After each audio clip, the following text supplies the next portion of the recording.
أعوذ بالله من الشيطان الرجيم.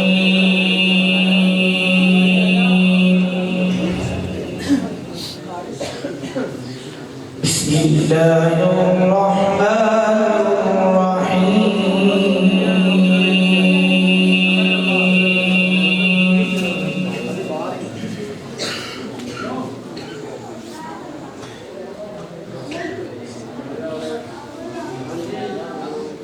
سنة من قد أرسلنا قبلك من رسلنا ولا تجد لسنتنا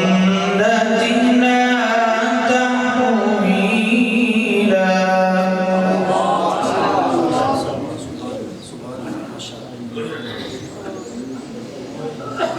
أقم الصلاة لدلوك الشمس إلى غسق الليل وقرآن الفجر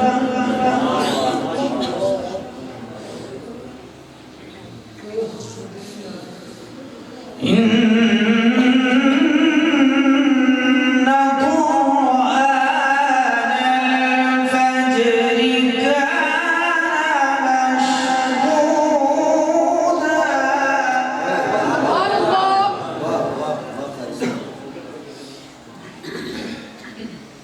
ومن الليل فتهجد به نافلة لك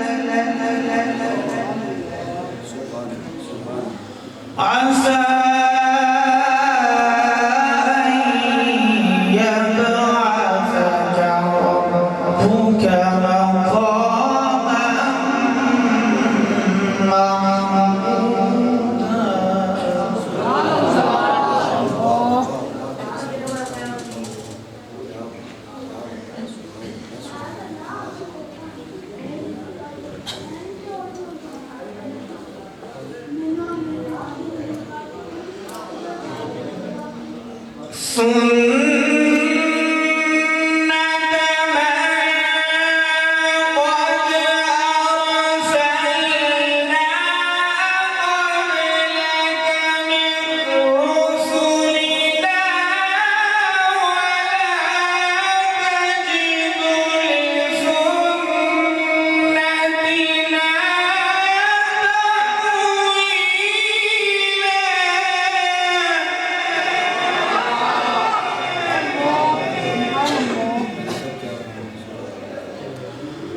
أقم الصلاة لدلوك الشمس إلى غسق الليل وقرآن الفجر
وقل رب أدخلني مدخل صدق وأخرجني مخرج صدق واجعل لي من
وقل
تعالى فمن يعمل من الصالحات وهو مؤمن فلا كفران لسعيه وإنا له كاتبون صدق الله العظيم।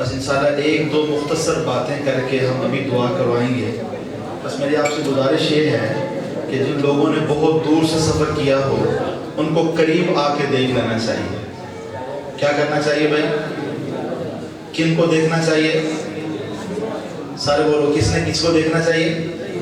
لوگ اشارے سمجھ جاتے ہیں, باقی آپ کی مرضی ہے. تھوڑا سا قریب آ جائیں, بس ابھی دعا ہی کریں. اللہ آپ کو جائے. یہ جوان بھائی میرے جو بیٹھے ہیں, ٹیک لگا کے کوئی نہ بیٹھے, بس انشاءاللہ ایک دو باتیں کر کے ہم نے دعا کرنی ہے اور اللہ آپ کا آنا مبارک کرنا ہے. اللہ آپ کو جائے. ٹیک لگا کے کوئی نہ بیٹھے, بس جس کے مقدر میں ہوتا ہے وہ 1 بجے تک بیٹھتا ہے, ورنہ بڑے لوگ اٹھ کے چلے جاتے ہیں. آپ کے مقدر میں ہے جولی بھر کے جانا, ابھی آپ بیٹھے ہوئے ہو تو جوان آگے آ جائیں, انشاءاللہ ہم دعا کرتے ہیں. میں مہمان ہونے کے ناطے یہ گزارش کرتا ہوں پیچھے کوئی بندہ بیٹھا ہوا نہ ہو, اور جب تک اندر جگہ خالی ہے تو باہر کوئی بیٹھا ہوا نہ ہو. بس ابھی دعا کا وقت. باہر جو بندے بیٹھے اندر آ جائیں, ایک کوئی لگا کے نہ بیٹھے. میرے عزیز جو میں جن کو دیکھ رہا ہوں پیچھے بیٹھے ہیں ادھر اندر نہیں. اللہ آپ کو جائے کہ میں اتنا خوش ہوں آپ جیسے جوان چہروں کو دیکھ کے. اب یقین کریں اسلام آباد کا سفر کتنا سفر ہے, اور پھر اس سے پہلے بھی میں سفر میں ہوں, اور ابھی ایک اڑان کر کے تھکا ہوا ہوں. آپ کے مسکراتے چہرے دیکھ کے میرا دل اتنا خوش ہوا ہے کہ میرا دل ہے کہ میں آپ کو بہت ساری دعائیں دے دوں. بس ایک انشاءاللہ ہم ایک دو بات کر کے بات ختم کریں گے, تو ٹیک لگا کے کوئی نہ بیٹھے, تھوڑا سا جڑ جائیں گے تو اللہ ہماری جھولیاں بھر دیں گے. کریں گے انشاءاللہ اس کی کوشش. قابل قدر دوستوں اور بزرگوں, لوگوں نے دنیا میں دیکھا ہے کہ جس آدمی کا عہدہ جتنا بڑا ہوتا ہے اس کا پرکھنے کا پیمانہ بھی اتنا بڑا ہوتا ہے. جو جتنا بڑا ہوتا ہے, جو منصب کے اعتبار سے جتنا بلند ہوتا ہے, وہ کسی کو قریب کرے, کسی کو محبت دے, کسی کو پاس کر دے, کسی کو اپنی قربت دے دے, اس کا مزاج بڑا ہوتا ہے. جتنا اس کا بڑا منصب ہے, جتنا بڑا اس کا عہدہ ہے, جتنا بڑا اس کا مقام ہے, وہ ہر کسی کو اپنی محبت نہیں دیتا, ہر کسی کو اپنے قریب نہیں کرتا, ہر کسی کو اپنا پیار نہیں دیتا, کیونکہ وہ سمجھتا ہے میرا منصب بڑا ہے, میرا عہدہ بڑا ہے. مثال کے طور پہ اگر کوئی وزیر اعظم صاحب ہیں, انہوں نے کسی کو اپنا مشیر بنانا ہے تو وزیر کسی ریڑھی والے کو اپنا مشیر نہیں بناتا, کسی دکاندار کو اپنا مشیر نہیں بناتا, کسی مزدور کو اپنا مشیر نہیں بناتا. وہ سمجھتا ہے میرا عہدہ بڑا ہے, میرا مقام بڑا ہے, میرا منصب بڑا ہے. وہ اپنے عہدے اور مقام کو دیکھ کر پھر کسی کو اپنا مشیر بنائے گا, کسی کو اپنی قربت دے گا. ہم سارے سمجھتے ہیں اس پوری کونین اور کائنات میں جو سب سے بڑا ہے, جس سے بڑا کوئی نہیں, اللہم انت الاول, اللہ تو پہلا ہے, فلیس قبلک شیء, اللہم انت الآخر, اللہ تو آخر ہے, فلیس بعدک شیء, اللہم انت ظاہر, اللہ تو ظاہر ہے, فلیس فوقک شیء, اللہم انت باطن, اللہ تو باطن ہے, فلیس دونک شیء. خیال اس تک پہنچ نہ سکے, تصورات سے بالا تر ہے, ہزار سجدے روتے رہے, تڑپتے لوگوں کو زندگیاں گزر گئیں. جو اپنے وجود میں تنہا ہے, اپنی قوت میں تنہا ہے, اپنی صلاحیت میں تنہا ہے, مٹا دینے میں تنہا ہے, بسا دینے میں تنہا ہے. جس کو عزت دے دے اس کو ذلیل کوئی نہ کر سکے, جس کو ذلت دے دے اس کو عزت کوئی نہ دے سکے. جہاں ہاں کر دے وہاں نہ کوئی نہ کر سکے, جہاں نہ کر دے وہاں ہاں کوئی نہ کر سکے. جس کو ارادہ کر لے رکاوٹ کوئی نہ بن سکے, جس کو بسا دے اس کو اجاڑ کوئی نہ سکے, جس کو اجاڑ دے اس کو بسا کوئی نہ سکے. جو اپنی طاقت میں تنہا, اپنی قوت میں تنہا, اپنے وجود میں تنہا, اپنی ثروت میں تنہا, کائنات کو چلانے میں تنہا, کائنات کو بنانے میں تنہا, کائنات کے روح میں تنہا, کائنات کی عزت میں تنہا, کائنات کے دبدبے میں تنہا, کائنات کی مشیت میں تنہا, ایک ایک چیز میں تنہا ہے, ایک ایک چیز میں بلند ہے. اب اللہ کسی کو اپنا پیار دے, اللہ کسی کو اپنی محبت دے, اللہ کسی کو پاس کر دے, اللہ کسی کو ولی بنا دے, تو مزاج بڑا ہونا چاہیے تھا. لیکن لگتا یوں ہے جیسے اللہ آسمانوں سے زمین پہ اتر آئے ہیں اور پھر اپنے کمزور بندوں کو دیکھتے ہیں, گرے بندوں کو دیکھتے ہیں, تڑپتے بندوں کو دیکھتے ہیں, ضعیف بندوں کو دیکھتے ہیں, گرے پڑوں کو دیکھ کر اپنی جھولی رحمت میں لگا کے محبت بھی دے دیتے ہیں, ولایت بھی دے دیتے ہیں. بس بات ذرا سمجھنے کی ہے, بس ایک دو باتیں کروں گا چونکہ اب تھکے ہوئے ہیں. لگتا یوں ہے جیسے اللہ قربت قریب آ کے دے دیتے ہیں. آپ بڑے سمجھدار لوگ بیٹھے ہو، میرے دائیں میں علماء بیٹھے ہیں، آپ کسی جگہ پر سائن کروانے جائیں آفیسر سے، آفیسر کا کام غلطیاں ٹھیک کرنا نہیں ہوتا. اگر آپ توجہ رکھیں گے میں بات سمجھا سکوں گا. فائل سامنے پڑی ہے، اس میں درخواست لکھی ہوئی ہے، آفیسر غلطی نہیں ٹھیک کرے گا کہ لکھا کیا ہے، پوری فائل ٹھیک ہے، نیچے سائن کر دے گا. اگر ہلکی سی غلطی ہے فائل اٹھا کے پھینک کے کرے گا، جاؤ اپنی غلطیاں ٹھیک کروا کے لے آؤ. میرا کام سائن کرنا ہے، غلطیاں ٹھیک کرنا نہیں ہے. میرے پیارو، اگر اللہ اپنے مزاج کی قربت دینے کے لیے لوگوں کو اتنا ہی رکھ لیتے کہ 100% نماز میں دھیان لے کے آؤ گے، میں پھر تمہیں پاس کر دوں گا، ہلکا سا بھی ادھر ادھر گیا پھر تمہیں واپس کر دوں گا.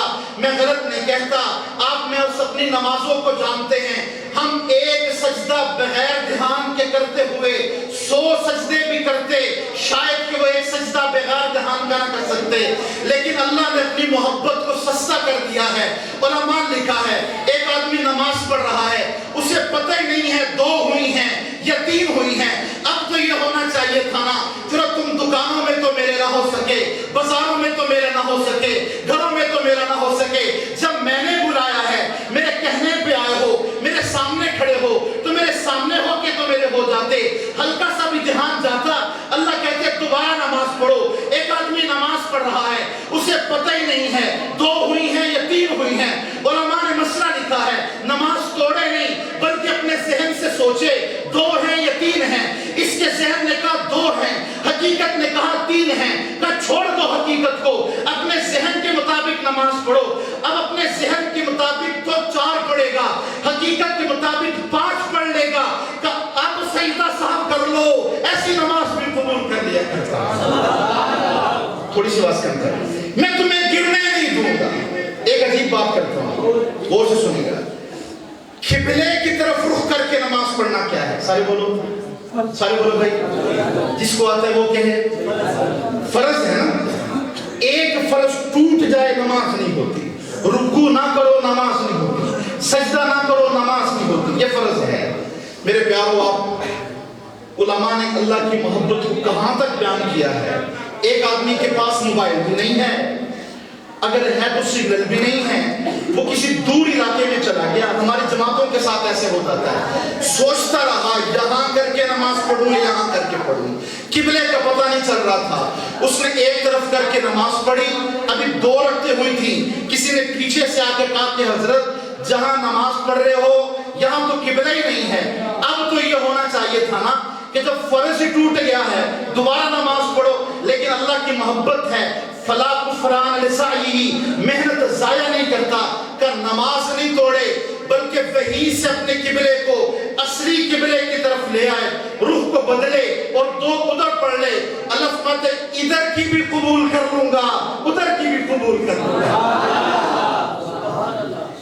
شیخ سعدی نے لکھا ہے انسان اپنی اوقات کے مطابق کرتا ہے، اللہ اپنی شان کے مطابق دیتے ہیں.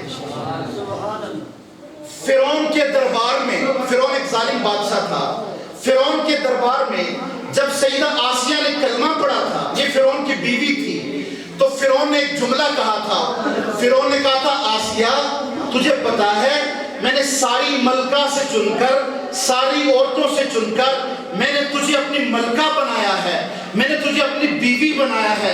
آسیہ تو نے بھی کلمہ پڑھ لیا. آسیہ حل ایک ہے، یا تو موسیٰ علیہ السلام کا کلمہ چھوڑ دے یا وہ سزا دوں گا، یہ لوگ یاد رکھیں گے. اس نے کہا تیری مرضی ہے جو تو کر دے. سیدہ آسیہ نے کہا اس زبان سے کلمہ نہیں نکلتا، اس وجود سے کلمہ نہیں نکلتا، جو تو سزا دے گا وہ میں قبول کرنے کے لیے تیار ہوں. علماء نے لکھا فرعون الٹا دیوار کے ساتھ لٹکاتا تھا، لٹکا کے میخیں گاڑا کرتا تھا. جب ایک عورت کے وجود سے اس کے شوہر کا سایہ اٹھتا ہے، اس کی سب سے بڑی تمنا ہوتی ہے اللہ مجھے گھر دے دے میں اپنا سر تو چھپا سکوں.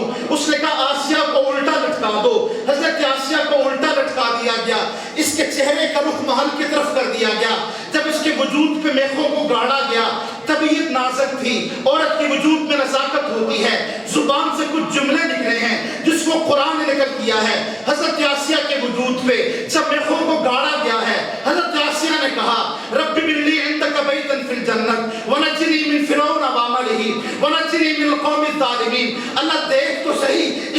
کیسی کیفیت کر دی ہے. میں دعا کرتی ہوں مجھے جنت میں گھر دے دے, فرعون ظالم سے نجات دے دے. تفسیر روح المعانی میں لکھا ہے جب حضور کی پہلی بیوی حضرت خدیجہ کا انتقال ہونے لگا, حضور قریب بیٹھے تھے. میں خدیجہ جب جنت میں جاؤ گی میری بیوی کو سلام کہنا. شریعت کا مسئلہ یہ ہے جو دنیا میں بیوی ہے وہ جنت میں بیوی ہے, جو دنیا میں نہیں ہے وہ جنت میں بھی نہیں ہے. جس کا نکاح دنیا میں ہے وہ نکاح آخرت میں باقی رہے گا. حضرت خدیجہ نے کہا اللہ کے محبوب میرا پہلا نکاح آپ سے ہوا ہے, مجھ سے پہلے نکاح تو کوئی نہیں ہوا, تو کون جنت میں جا چکی ہے؟ حضور نے فرمایا خدیجہ جنت میں فرعون کی بیوی حضرت آسیہ کا مجھ محمد کے ساتھ نکاح کر دیا ہے. میں بتانا یہ چاہتا ہوں دعا ایک کی تھی, اللہ گھر دے دے, اللہ گھر دے دے.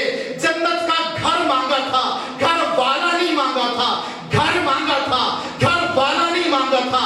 اللہ نے شان کے مطابق دعا قبول کی ہے. گھر بھی دیا ہے, گھر والا بھی دیا ہے. جو گھر دیا ہے اس جیسا گھر کوئی نہیں, جو گھر والا دیا ہے اس جیسا گھر والا کوئی نہیں. جو گھر دیا ہے اسے جنت کہتے ہیں, جو گھر والا دیا ہے اسے دولہائے جنت کہتے ہیں. بس بات سمیٹنا چاہتا ہوں, بات ذرا سمجھیے. اپنی اوقات کے مطابق کرو گے اللہ شان کے مطابق دیں گے. غور سے سنیے گا, اللہ کس کا عمل نہیں گرنے دیتے, اللہ کس کا عمل نہیں گرنے دیتے. میرے پیارو اللہ آپ کے چہرے تر و تازہ خوشنماؤں کو اللہ سلامت رکھیں.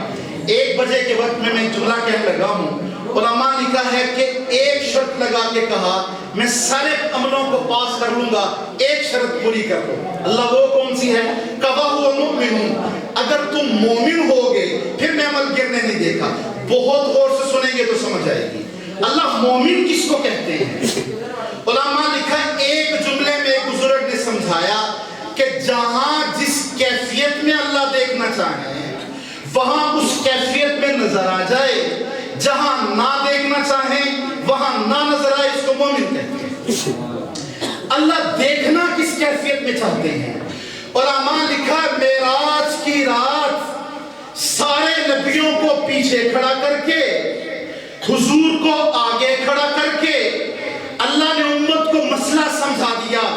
حضرت امام سب سے آگے ہوتا ہے, امام کے آگے تو کوئی نہیں ہوتا, امام کے برابر بھی کوئی نہیں ہوتا. امام کے آگے تو زور سے, امام کے آگے تو امام کے برابر. حضور معراج کی رات سب سے آگے ہیں.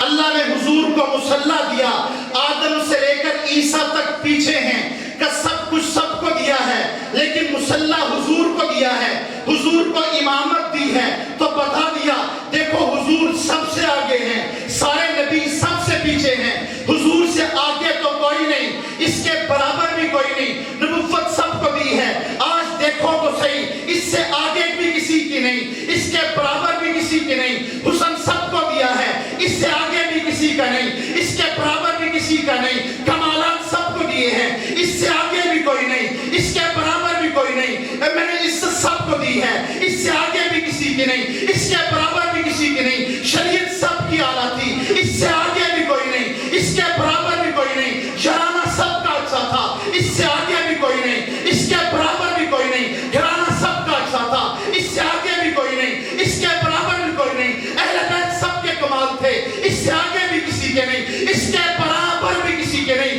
پھر زمین سے اٹھایا, آسمانوں کی بلندیوں تک لے گئے. اللہ اوپر کیوں جانا چاہتے ہو, اوپر کیوں لے گئے ہو, آگے کیوں کھڑا کیا, اوپر کیوں لے گئے, کب بتانا چاہتا ہوں. اب اگر آگے جانا چاہتے ہو تب بھی محمد الرسول اللہ ہے, اوپر جانا چاہتے ہو تب بھی محمد الرسول اللہ ہے. آگے بھی عزت اس کے قدموں میں ہے, اوپر کی عزت بھی اس کے قدموں میں ہے. میں نے یہ بہت تیزی باتیں اس لیے کی ہیں کہ میں ایک بات سمجھانا چاہتا ہوں, غور سے سنیے. ایک ہی راستہ ہے, اس کو محمد الرسول اللہ کہتے ہیں. پوری دنیا میں ایک عنوان پہ محنت ہو رہی ہے.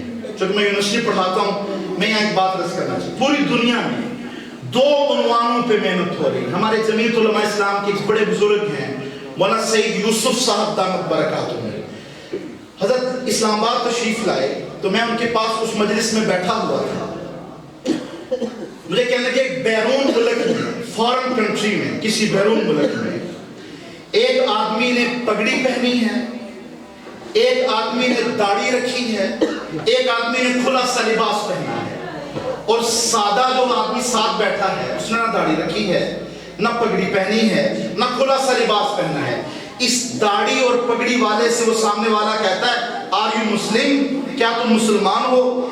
اس داڑھی اور پگڑی والے نے کہا نو آئی ایم ناٹ مسلم, میں مسلمان نہیں ہوں. اس نے کہا if you are not Muslim, your outlook like Muslim, تیرا سارا ظاہر مسلمانوں جیسا ہے.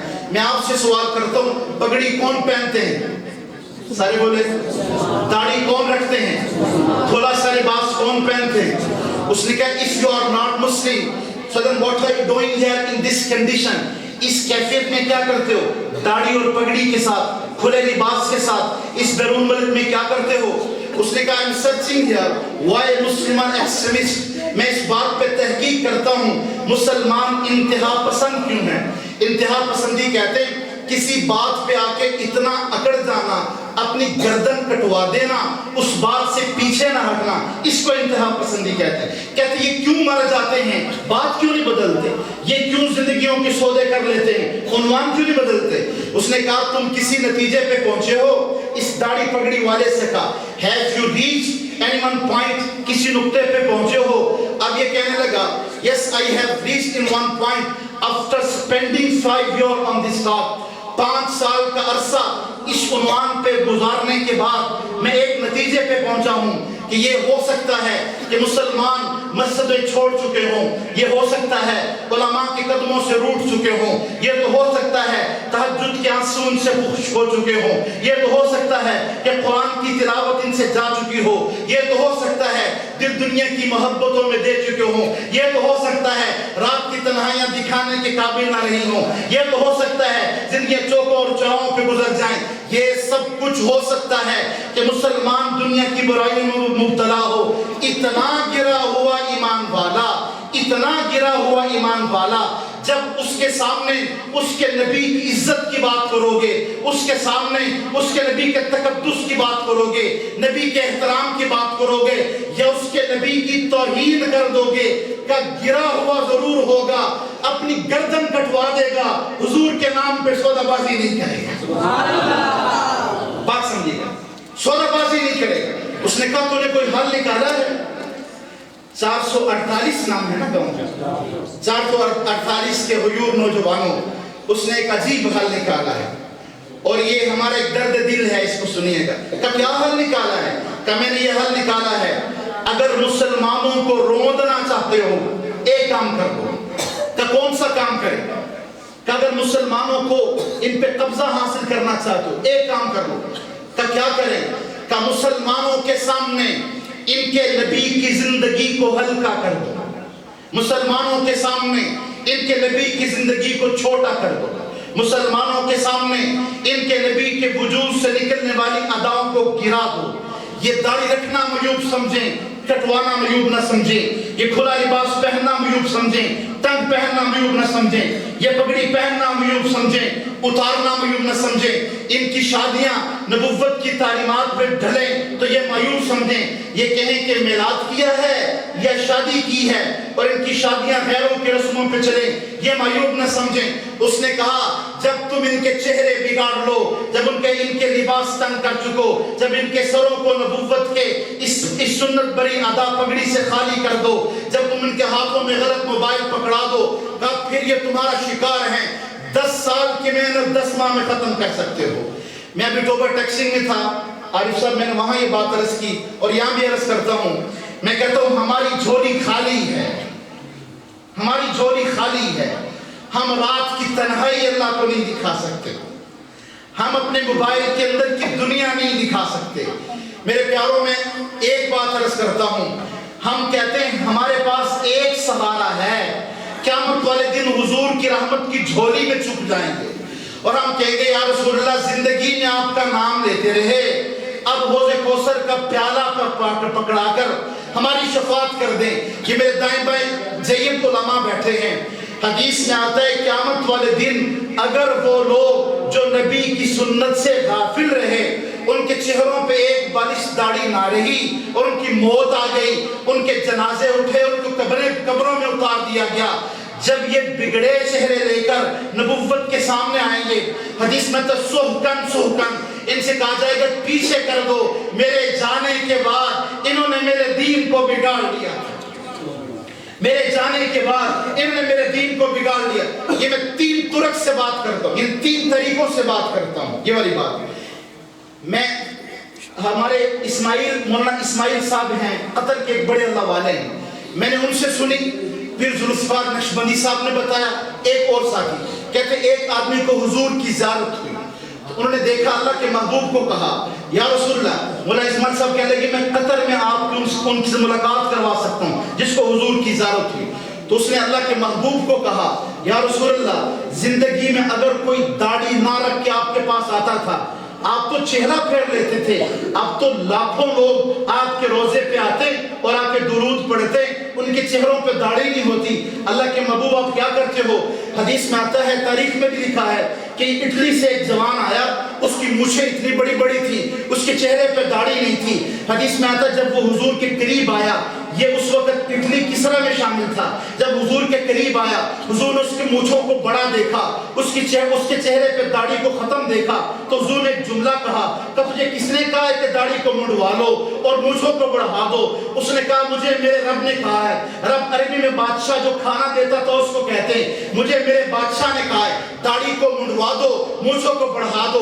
اللہ کے محبوب کی زبان سے جملوں کو سنو کہ اگر تجھے تیرے رب نے کہا ہے کہ داڑھی کو منڈوا دو اور مونچھوں کو بڑھا دو، پھر مجھے بھی میرے اللہ نے کہا ہے کہ داڑھی کو بڑھا دو اور مونچھوں کو کتروا دو۔ پھر حضور نے ایک عجیب جملہ فرمایا، میں تو قاصد بن کے آیا ہے، قاصد کا قتل شریعت میں جائز نہیں ہے، اگر تو قاصد نہ ہوتا میں تیری گردن جدا کر دیتا، میرے سامنے میرے طریقے سے بغاوت کرتے ہو، میرے سامنے میری زندگی سے بغاوت کرتے ہو۔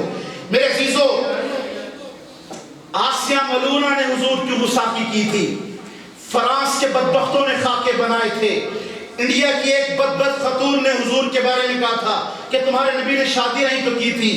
میں بلا مبالغہ یہ جملہ کہتا ہوں، ہمارے دل دکھے تھے اور یہ علماء تہجدوں میں روتے بھی رہے ہوں گے، یا اللہ ہماری زندگی میں حضور کی گستاخی ہو گئی، دل تو دکھا لیکن تھما وہاں جا کے اس آسیہ کو کیا پتا حضور کا مقام کیا ہے۔ غیروں کے پتھر برداشت ہو جاتے ہیں، اپنوں کی کنکریاں دکھ اس لیے دیتی ہیں، کہتے وہ تو غیر تھا تو اپنا تھا، وہ تو غیر تھا تو اپنا تھا۔ میں ایک بات رس کہنے لگا ہوں، میں ساتھی سے کہا کرتا ہوں ہمارے پاس کچھ نہ ہو نا، ہم ظاہر حضور جیسا بنا کے لے کے جا کے حضور سے کہیں گے یا رسول اللہ، اللہ سے کہیں گے تیرے حبیب کی یا رب شباہت لے کے آیا ہوں، حقیقت اس کو تو کر دے میں صورت لے کے آیا ہوں۔ ہم کہیں گے اللہ دل تو نہ بنا سکے یہ خالی رہا، تو ہمارے چہروں کو دیکھ لے تیرے حبیب جیسا لے کے آئے ہیں۔ آپ کو پتا ہے جنید بغدادی یہ کوئی بزرگ نہیں تھے، بغداد کی گلیوں کے پہلوان تھے، اور بادشاہ جو بغداد کا تھا اس کو جنید پہ بڑا مان تھا اور بڑا رشک کرتا تھا۔ ایک دن بادشاہ نے کہا جو جنید سے کشتی کرے اور جیت جائے میں بادشاہ اس کو ایک انعام دوں گا۔ علماء لکھا ہے ایک چھوٹا سا سمارٹ سا لڑکا کھڑا ہوا، اس نے بادشاہ کے سامنے کہا جنید سے تو میں کشتی کروں گا۔ بادشاہ نے کہا ہوگا جنید تو ہار جائے گا، اس سے کہا ہوگا جوان سے تو ہار جائے گا، کہاں جنید ہے کہاں تیری حیثیت ہے، تو اس کے ساتھ کشتی نہیں کر سکتا۔ اس نے کہا جی کروں گا تو صحیح، ہاروں گا جیتوں گا بات بھی ہے۔ علماء لکھا ہے میدان سج گیا، بادشاہ خود بھی آ گیا، جنید بغدادی بھی تشریف لائے، یہ سمارٹ سا لڑکا بھی آ گیا، بڑا مجمع جمع ہو گیا۔ کتابوں میں لکھا ہے جب کشتی ہونے لگی یہ جو پتلا سا لڑکا تھا یہ آگے بڑھا اور آگے بڑھ کے اس نے جنید کے کان کے قریب ہو کے کہا جنید میرے تیرے مقابلے کوئی نہیں ہے، تو رستم زمان ہے، میں ایک ہارا ہوا آدمی ہوں، لیکن جنید 3 دن ہو گئے میرے گھر میں چولہا نہ جلا، میرے گھر کے لوگ فاقے سے ہیں، جنید میں سادات کا کا بیٹا ہوں, سید خاندان کا شہزادہ ہوں, میری نسبت کا خیال کرنا, میری غربت کا خیال کرنا, میری نبوت کے ساتھ قرابت کا خیال کرنا. جنید بھیک نہیں مانگتا, لوگوں کے سامنے ہاتھ نہیں کھولتا, لوگ کہیں گے سادات کا بیٹا لوگوں کے سامنے بھیک مانگتا ہے. جنید اپنے نانا محمد کی نسبت کا واسطہ دے کے کہتا ہوں, تو ہار جانا, تیرے ہارنے سے تو کچھ نہیں ہوگا, میرے گھر میں چورا جل جائے گا. علماء نے کتابوں میں لکھا ہے, جنید نے کہا تھوڑی سی ہمت کرنا, اس نے تھوڑا سا پکڑا, جنید نیچے لیٹ گئے, اس کو اپنے سینے پہ بٹھا لیا. بادشاہ نے کہا جنید یہ تجھے کیا ہوا ہے, دوبارہ پھر کشتی کی جائے. جنید پھر اٹھے, پھر نیچے لیٹ گئے, اس کو پھر اپنے سینے پہ بٹھا لیا. بادشاہ نے کہا جنید ہوش تو کر, تجھے کیا ہوا ہے, دوبارہ پھر کشتی کی جائے. جنید کو اس نے تھوڑا سا پھر پکڑا, تیسری مرتبہ بھی اس کو نیچے رکھا, یہ پھر اس کے جنید کے سینے پہ بیٹھ گئے. بادشاہ کو غصہ آیا, بادشاہ نے کہا جنید تو نے میری عزت خاک میں ملا دی ہے, تو نے میرا مان توڑ دیا ہے. میرا دل چاہتا ہے تیرے چہرے کو کالک سے مل کے, تیرے گلے میں جوتیوں کا ہاتھ ڈال کے بغداد کی گلیوں میں چکر لگاؤں. اب اپنوں نے بھی تانے دیے, بیگانوں نے بھی تانے دیے, اب یہ تھے تو انسان اسی کیفیت میں سو گئے. رات اللہ کے محبوب کی زیارت ہوئی, کہا جنید تو نے اپنی عزت کے سودے مجھ محمد کی نسبت کی وجہ سے کیے ہیں, تو نے میری قرابت کا خیال کیا ہے, تو نے میری نسبت کا خیال کیا ہے, تو نے سعادت کا خیال کیا ہے, تو نے میرے گھرانے کی راز رکھی ہے, تو نے میری غربت کی راز رکھی ہے, تو نے میری عزت کے اپنی عزت کے سودے میری غربت کا خیال کرتے ہوئے کیے ہیں. جنید ہم تیری عزت کے ڈھنکے پوری دنیا میں بچا کے رکھتے ہیں. میں سب سے نہیں کہتا, میں سب سے نہیں کہتا, میں صرف اس کو کہتا ہوں جس کو نبوت کی قرابت کا خیال ہے, جس کو نبوت کی نسبت کا خیال ہے, حضور کی قربت کا خیال ہے. میں صرف اس کو کہوں گا, سب کو نہیں کہتا. وہ ہاتھ کھڑا کرے جو کہتے حضور میری وجہ سے خوش ہو جائے, وہ ہاتھ کھڑا کرے. دیکھو میں نے سب سے نہیں کہا, صرف اس کو کہہ رہا ہوں جو کہتے حضور خوش ہو جائیں, وہ ہاتھ کھڑا کرے. یہ سارے چاہتے ہیں, ان سب کو حضور کی قربت کا خیال ہے, مسجد میں غلط تو نہیں کہہ رہے. اب وہ لوگ چہرہ کھڑے ہو کے دکھائیں جو کہتے ہیں آج کے بعد داڑھی رکھ کے حضور کی قربت کا خیال کر کے راضی کر دیں گے. 1:30 بجے کے وقت میں ایک دعا دیتا ہوں, کھڑے ہو کے چہرہ دکھائیں. کھڑے رہیں گے, میں ایک دعا دوں, خاموش بھی رہیں گے, کھڑے بھی رہیں گے. قبولیت کا وقت ہے. حافظ عارف صاحب اور علماء سے میں کہوں گا میرے ساتھ آمین کہیں.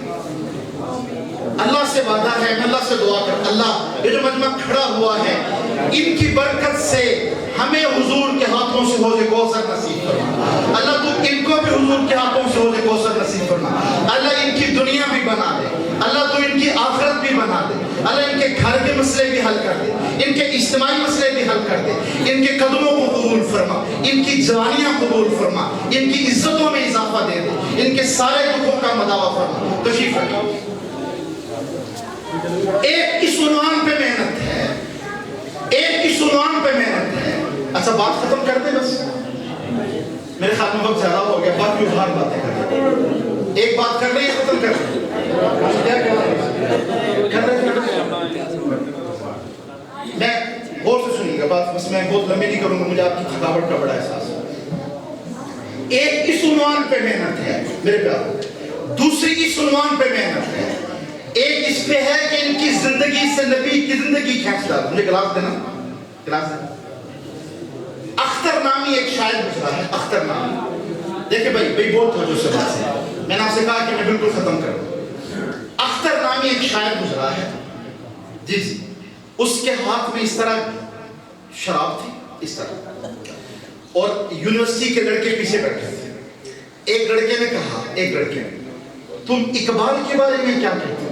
اس نے کہا اقبال تو بچہ ہے, اس کو کوئی شاعری آتی ہے, اتنا بڑا شاعر ہے مشکل ہے. چونکہ انسان جب دھن میں ہے, اپنی اس میں شراب کے نشے میں, اس کو کیا پتا کسی کا کیا احترام ہے. کسی نے کہا ساغر کے بارے میں کیا کہتے ہیں, یہ بھی ایک شاعر گزرا ہے. اس نے کہا ساغر کوئی شاعر ہے, وہ تو بچہ ہے. کسی نے کہا اچھا تم وہ شاعر بدلتے رہے, یہ ان کو گراتا اس کو کوئی شاعری آتی, اس کو کوئی شاعری آتی, اس نے سب کو گرا دیا. اب قادیانی لڑکے پیچھے بیٹھے, اس نے کہا اچھا موقع اچھا ہے, اب اس سے ایمان چھینتے. ایک قادیانی لڑکے نے کہا اچھا پھر تم اپنے نبی کے بارے میں کیا کہتے ہو؟ اللہ کی طرف دیکھنا, اس کے ہاتھ میں وہ گلاس تھا شراب کا, اس نے وہ گلاس شراب کا اٹھایا اور اٹھا کے زور کے اس کے منہ کی طرف پھینک کے کہا آخری سہارا ہے, یہ بھی لینا چاہتے ہو؟ کا آخری سہارا ہے، یہ بھی چھیننا چاہتے ہو؟ پھر اس کی آنکھوں سے آنسو جاری ہو گئے. اس نے کہا یا اللہ میری جولی خالی تھی اعمال کے ساتھ، میں مانتا تھا میری زندگی تیری چاہت کی نہیں ڈھلی، میں مانتا تھا میری راتیں تیرے پیار میں نہ ڈھل سکیں، لیکن میرے پاس ایک آخری سہارا تھا حضور کی نسبت کا، حضور کے امتی ہونے کا. یہ بھی مجھ سے لینا چاہتے ہیں. میرے پیارو جو جاتا ہے اس کو جانے دو، لیکن اتنا خیال کرنا حضور کی قربت کا کہیں آخری سہارا تو نہیں چھن رہا. ایک ہی عنوان پہ محنت ہے، دوسری کی عنوان پہ محنت ہے کہ ان کے سینوں سے، ان کی آنکھوں کو، ان کے سینوں کے اندر آگ لگا کر ان کی آنکھوں کو بے باک کرنا. ان کی آنکھوں کو بے باک کرنا. یہ من چاہی دیکھیں، یہ مرضی کی دیکھیں. میں ساتھیوں سے کہا کرتا ہوں جو بندہ دیکھنا نا کیسا ہے، بندہ دیکھنا کب اس کا موبائل دیکھنا. جو کچھ موبائل میں ہے وہ کچھ اس کے دل میں ہے. جو اس کے دل میں ہے وہ اس کی قبر میں ہے. جو اس کی قبر میں ہے وہ اس کے حشر میں ہے. جو اس کے حشر میں ہے ویسی جزا ملے گی. ایسا جو اپنا موبائل نہیں دکھا سکتا وہ اللہ کو اپنا دل بھی نہیں دکھا سکتا. ہاں، جو اپنا موبائل نہیں دکھا سکتا وہ دل بھی نہیں دکھا سکتا. گری نظروں والوں کے ساتھ اللہ پیار نہیں کرتے. میں انٹرنیشنل لیول تک بھی انگلش کے لینگویج کے کورسز کرواتا ہوں. جتنی اچھی اردو بول رہا ہوں یہ تعجیز بن نعمت کے کہتا ہوں، اتنی اچھی انگلش بول سکتے ہیں. انٹرنیشنل لیول تک بھی میں نے انگلش کے کورسز کروائے. پی ایچ ڈی تک بھی طلباء ہم سے پڑھتے رہے. لیکن میرے پیارو تعجیز بن نعمت کے کہتا ہوں، اور صرف میں اس لیے عرض کر رہا ہوں کہ بات سمجھ آ جائے. آج تک میں نے کبھی ٹک ٹاک اور فیس بک استعمال نہیں کی، کوئی اکاؤنٹ نہیں بنایا. چونکہ راتیں روتے گزر جاتی ہیں. ایک کلک ساری روحانیت کھینچ لیتا ہے، ایک آنکھوں کا پردہ اندر کا نور کھینچ دیتا ہے، ضائع کر دیتا ہے. ہاں عمر باہر بیٹھے، عمر دہلی اس پہ اپنے گھر ایک آدمی گزرا. اس نے کہا السلام علیکم. عامر کا وعلیکم السلام. پھر وہ گزرا، کہا السلام علیکم کا وعلیکم السلام. کسی نے کہا امیر المومنین پہلے بھی گھر کے باہر بیٹھے تھے، اب بھی گھر کے باہر بیٹھے، اندر کیوں نہیں جاتے؟ میرے پیارو عمر کے جملوں کو سننا. تو میں نے کہا اندر میری بیٹی حفصہ آئی ہوئی ہے. حفصہ حضور کی اہلیہ ہیں اور عمر کی بیٹی ہیں. جیسے خطیب کے لیے سٹیج سجایا جاتا ہے، مہمان کے لیے راستہ سجایا جاتا ہے، دلہن کے لیے کمرہ سجایا جاتا ہے، ایسے صحابہ اہل بیت کے لیے ایمان سجایا گیا تھا. وَزَيَّنَهُ فِي قُلُوبِ، ان کے دلوں میں ایمان مزین کیا گیا تھا. عمر نے اندر میری بیٹی حفصہ ہے، بیوی گھر نہیں ہے، اپنی بیٹی کے ساتھ بھی تنہا نہیں بیٹھنا چاہتا. اپنی بیٹی کے ساتھ بھی تنہا نہیں بیٹھنا. حاتم طائی کی بیٹی گرفتار ہو کے حضور کے پاس آئی. حاتم طائی کی بیٹی، حضور نے اس کو رہا کر دیا. جب اللہ کے محبوب نے اس کو رہا کیا وہ گھر گئی. گھر جا کے اپنے بھائیوں سے کہتی ہے میں دشمنوں کی قید سے گرفتار ہو کے آئی ہوں، مجھ سے پوچھتے نہیں ہو انہوں نے میرے ساتھ کیا کیا. بھائی بھی جوان تھے، یہ لڑکی بھی جوان تھی. اس نے کہا تم مجھ سے پوچھتے نہیں ہو؟ اپنے بھائیوں سے کہا میرے ساتھ میرے دشمنوں نے کیا کیا. تو بھائیوں نے کہا بہن تم جوان ہو، دوشیزہ ہو، اور مجھے پتا ہے کہ جب کواری لڑکی دشمنوں کے پاس جاتی ہے ان کے ساتھ کیا ہوتا ہے. وہ تو ہم نے حیا کی وجہ سے نہ پوچھا، وہ تو ہم نے حیا کی وجہ سے نہ پوچھا. اب اس کے جملوں کو سننا. اس نے کہا بھائی تم غلط سمجھے ہو، میری عزت تمہارے گھر میں اتنے محفوظ نہیں تھی جتنے محمد کے سمجھائے ہوئے لوگوں کے گھروں میں محفوظ. محمد کے سمجھائے ہوئے لوگ جس کی آنکھیں محفوظ نہیں، دل محفوظ نہیں. اب صرف ہاتھ کھڑا کریں. کون ہاتھ کھڑا کر کے کہتا ہے کہ میں آج کے بعد ٹک ٹاک اور فیس بک چھوڑ دوں گا؟ ہاتھ کھڑا کریں. یعنی سارے چھوڑ دیں گے؟ اللہ. میں مری میں گیا پچھلے سال رمضان کی بات، میں مری میں گیا بھائی سنیں بات، میں مری میں گیا پچھلے سال رمضان کی بات ہے. تو میں اس سے اگلے دن تھوڑے وقت کے بعد پھر مری میں گیا. پھر میں نے ان سے کہا کون کون ارادہ کرتا ہے فیس بک ٹک ٹاک چھوڑ دیں گے؟ پھر مجھے وہ مجمع کہنے لگا حضرت وہ تو ہم پچھلے بیان میں ہی چھوڑ چکے تھے، اگلی کوئی بات کریں تو کرنا چاہتے ہیں. بالکل آخری بات کر رہا ہوں پھر میں دعا کر رہا ہوں، غور سے سنیے. یہ بچے چھوٹے سے یہاں بیٹھے تھے. آخری بات میرے عزیزو یہ ہے، کچھ بھی نہ کر سکو، کچھ بھی نہ کر سکو. یہ علماء بیٹھے ہیں یا حافظ عارف صاحب، قاری انیس صاحب، یہ میرے ساتھ چمکتے چہرے بیٹھے ہیں، تکلف نہیں کر رہا، ان کو شاباش بھی نہیں دیتا، یہ اس لیے کہ آپ کی تعریف کر رہے ہیں۔ میں اتنا کہتا ہوں، اگر چاہتے ہو کہ ایمان چھپ جائے اور ایمان بن جائے اور ایمان چلتا رہے اور سانسیں موت کی آخری جو اکھڑے وہ کلمے کے ساتھ اکھڑ جائیں، یہ ان کے قدموں سے جڑے رہو گے، علماء کے پاس بیٹھے رہو گے، وعدہ ہے اللہ کا ایمان کی موت دے گی، وعدہ ہے اللہ کا۔ جو میں آخری بات کرنا چاہتا ہوں اس پہ غور کریے۔ عارف صاحب کچھ دن پہلے انٹرنیشنل کانفرنس ہوئی قائد اعظم یونیورسٹی میں، اس میں سینیٹر حمداللہ صاحب تھے، یہ جمعیت علماء اسلام کی، اور انٹرنیشنل لیول تک ڈاکٹر تھے، اور اس میں جسٹس صاحب تھے، وی سی صاحب تھے، مجھے بھی انہوں نے بلایا، صبح 9 بجے سے 4 بجے تک کانفرنس تھی۔ پہلے سیشن کا آخری وقت، سیکنڈ لاسٹ وقت مجھے ملا، مجھے وہاں انہوں نے عنوان دیا، یونیورسٹی میں مجھے عنوان دیا کہ آپ اس پہ بات کریں